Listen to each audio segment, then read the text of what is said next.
Semua tahu para sahabat bertebaran kan, ke mana-mana ni. Kenapa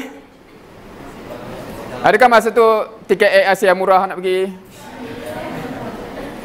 Atau kenapa?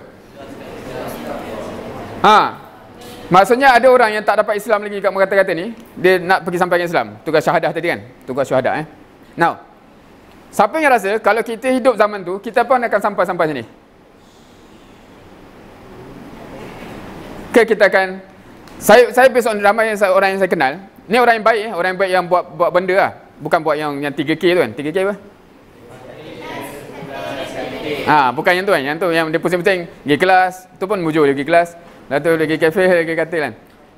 Ni orang yang buat baik, yang buat program Generally speaking, bila saya bincang dengan dia orang, kebanyakan dia orang saya akan terbayang kalau dia hidup zaman ni, dia akan stay kat situ. Dia akan buat forum lah. Kenapa lah Islam tak sampai sini? Bincang, kenapa? Lepas tu kalau orang tanya, kalau nak sampai, kita pergi sana lah. Susah kot pergi, kita buat apa yang boleh buat lah. Biasa tak dengan ayat yang macam tu? Nak buat macam tu susah, kita buat yang boleh buat lah. So kita duduk kat sini, kita bincang, kenapa tak sampai? Sampai kiamat memang tak sampai. Bagi orang yang kata Allah tengok usaha, kalau nak bagi sampai, kita kena sampai kat situ, kita pergi lah.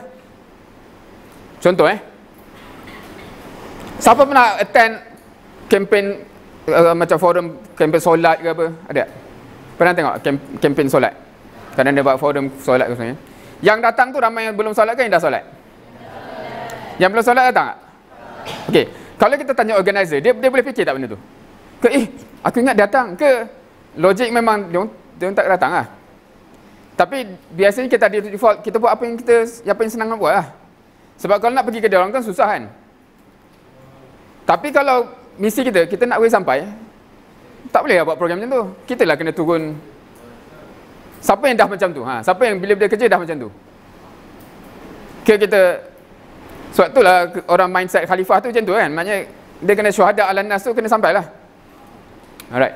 So tu ni satu perbincangan yang real dalam konteks itu